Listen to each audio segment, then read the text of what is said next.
రెడీనా? నా పేరు పేరుపోగు వెంకటేశ్వరరావు మాదిగ, ఏపీ ఎంఆర్పిఎస్ రాష్ట్ర అధ్యక్షులు, తెలుగు రాష్ట్రాల సమన్వయకర్త. ఈరోజు ఈ విలేకరుల సమావేశంలో మా ముఖ్య ఉద్దేశం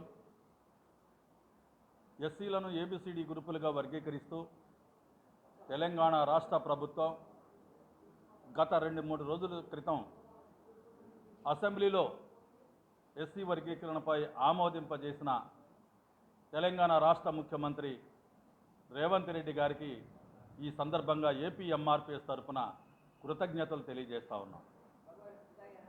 2024 ఆగస్టు 1వ తేదీన సుప్రీంకోర్టు తీర్పు రిజర్వేషన్ల మీద అనుకూలంగా వచ్చిన తర్వాత రాష్ట్రాలు ఎస్సీ వర్గీకరణ అమలు చేసుకోవచ్చని తీర్పునిచ్చిన తర్వాత తెలంగాణ రాష్ట్ర ముఖ్యమంత్రి మొట్టమొదటగా తెలంగాణలో నేనే అమలు చేస్తానని ప్రకటించి ఏకసభ్య కమిషన్ వేసి క్యాబినెట్లో తీర్మానం చేసి అసెంబ్లీలో గత 3 రోజుల క్రితం ఆమోదింపజేసినటువంటి తెలంగాణ రాష్ట్ర ముఖ్యమంత్రి రేవంత్ రెడ్డికి సందర్భంగా మేము కృతజ్ఞతలు తెలియజేస్తూ ఉన్నాం, అభినందనలు తెలియజేస్తూ ఉన్నాం.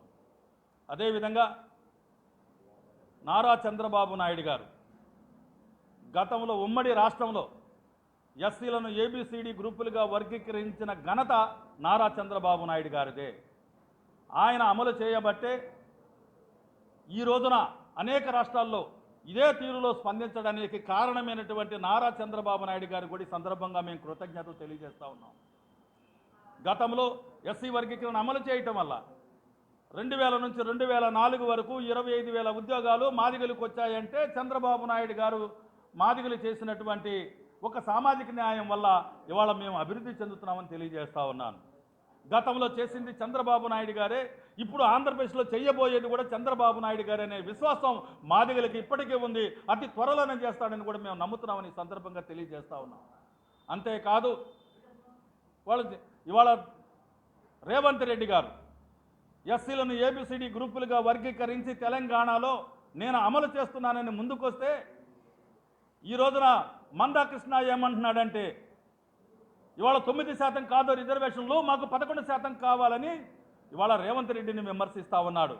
నేను అడుగుతున్నాను, నీకు మందాకృష్ణ ఎస్సీ వర్గీకరణ పట్ల నీకు చిత్తశుద్ధి ఉన్నట్లయితే 2024 ఆగస్టు 1వ తేదీన సుప్రీంకోర్టు ధర్మాసనం రాష్ట్రాలకి అధికారాన్ని ఇస్తూ వర్గీకరణ చేసుకోమని చెప్పినప్పుడు రేవంత్ రెడ్డి మొట్టమొదటిగా తెలంగాణ రాష్ట్రంలో నేనే అమలు చేస్తానని చెప్పినప్పుడు మరి రేవంత్ రెడ్డిని కలిసి ఆ రోజునే 11% రిజర్వేషన్లు మాకు కావాలని నువ్వు అడిగి ఉన్నట్లయితే ఈ రోజున అసెంబ్లీలో కూడా ఆ 11% తీర్మానం జరిగి ఉండేది.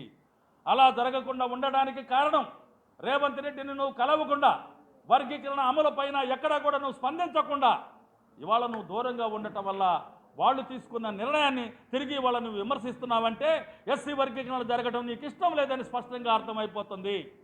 అదే నిజమైతే ఇవాళ వివేక్ మాలకులానికి చెందిన వివేక్ సీఎం పక్కనే ఉండి వర్గీకరణ మాలలకు కూడా సామాజిక న్యాయం జరగాలని పట్టుబడితే మరి మాదిగ దండోరా నాయకుడివి 30 ఏళ్ల మట్టి పోరాటం చేస్తున్నానని చెప్పుకుంటున్న వాడివి, ఆరోగ్యశ్రీ నేనే తెచ్చా, వికలాంగులకి పెన్షన్ నేనే తీసుకొచ్చానని చెప్తున్నా, నువ్వు వర్గీకరణ కోసం ఎందుకు నిలబడలేదని సందర్భంగా మేము అడుగుతా ఉన్నాం.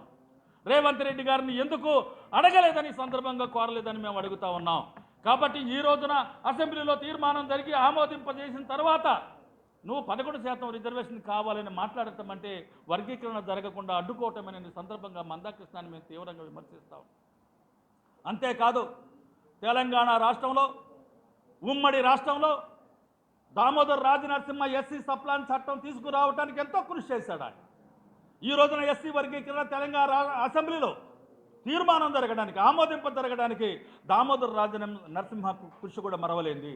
మాదిగల పక్షాన నిలబడి ఒక మంత్రిగా ఉండి తన వంతు కర్తవ్యాన్ని నిర్వర్తిస్తే ఇవాళ దామోదర్ రాజనరసింహ అనే ప్రజాప్రతినిధి కాదు, మాదిగల ప్రతినిధి, అంతకంటే కాదు అతన్ని మంత్రి పదవి నుంచి బహిష్కరించాలని నువ్వు అంటున్నావంటే మాదిగల్ని అడ్డుకోవటమే కదా, వర్గీకరణ అడ్డుకోవటమే కదా అని నేను అంటున్నాను.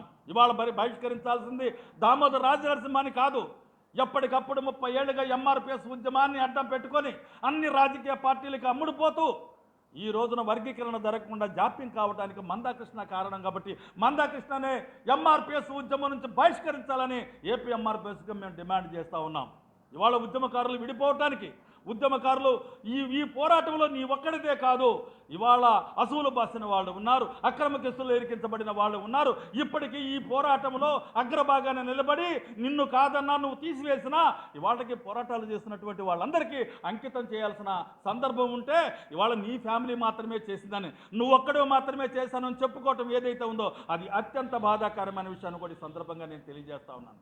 అంతేకాదు ఈ రోజున మందాకృష్ణ ఎస్సీ వర్గీకరణ విషయంలో ఎక్కడా చిత్తశుద్ధి లేకపోవటం వల్లే ఇవాళ బీజేపీ ప్రభుత్వం నా వెనకాల ఉంది, మోడీ నా వెనకాల ఉన్నాడని చెప్పుకుంటున్న మందాకృష్ణ ఇవాళ కేంద్రంలో బీజేపీ అధికారంలో ఉంది. 18 రాష్ట్రాల్లో బీజేపీ అధికారంలో ఉన్న రాష్ట్రాల్లో వర్గీకరణ చేయకుండా అమలు చేయకుండా వాళ్ళ మోడీ ఉంటే మోడీ ఇంటి ముందు 1,00,000 డప్పులతో దండోరా చేయకుండా తెలంగాణ రాష్ట్రంలో వర్గీకరణ చేసిన రేవంత్ రెడ్డి మీద దండోరా వేస్తానంటే ఇవాళ మాదిగ జాతి నిన్ను చూస్తూ ఊరుకుంటలేదు, గమనిస్తూనే ఉన్నారు, నీ విశ్వరూపాన్ని గమనిస్తూనే ఉన్నారు, నీ మాయ మాటల్ని గమనిస్తూనే ఉన్నారు. ఇవాళ తెలంగాణ రాష్ట్రంలో ముందుకు వచ్చి ఎస్సీ వర్గీకరణ చేసిన రేవంత్ రెడ్డికి సంబరాలు మాదిగలు చేసుకోనికుండా అడ్డుపడింది నువ్వే. ఇవాళ బీజేపీ 18 రాష్ట్రాల్లో అమలు చేయకపోతే మోడీ ఇంటి ముందు దండోరా వేయకుండా ఇవాళ వర్గీకరణ చేసిన రేవంత్ రెడ్డి మీద నువ్వు దండోరా వేయడానికి సిద్ధపడ్డావంటే ఇవాళ మాదిగలకి వర్గీకరణ జరగటం ఇష్టం లేదని కూడా స్పష్టంగా అర్థమవుతుంది. 1976లోని పంజాబ్ రాష్ట్రంలో వర్గీకరణ జరిగింది, అది నీ ప్రమేయం లేదు. కర్ణాటక తమిళనాడులో జరిగింది, హర్యానాలో జరిగింది, నీ ప్రమేయం ఎక్కడా లేదు. ఇవాళ తెలంగాణ రాష్ట్రంలో అమలు జరుగుతుంటే అక్కడ కూడా నువ్వు కాలడ్డం పెడుతున్నావంటే మాదిగ జాతి ద్రోహిగా చరిత్రలో మిగిలిపోతావని సందర్భంగా మేము తెలియజేస్తా ఉన్నాం. కాబట్టి రేవంత్ రెడ్డి తీసుకున్న నిర్ణయాన్ని ఏపీ ఎంఆర్పిఎస్కనే కాదు తెలంగాణ మాదిగలు కూడా అభినందిస్తున్నటువంటి ఈ సమయంలో, సంబరాలు జరుపుకోవాల్సిన ఈ సమయంలో ఇవాళ నువ్వు అడ్డుపడి ఇవాళ నీ ఎజెండా ఏబిసిడి కాదు, నీ ఎజెండా బీజేపీ ఐడియాలజీని అమలు చేయడం కోసమే తప్ప కాంగ్రెస్ని వ్యతిరేకించడం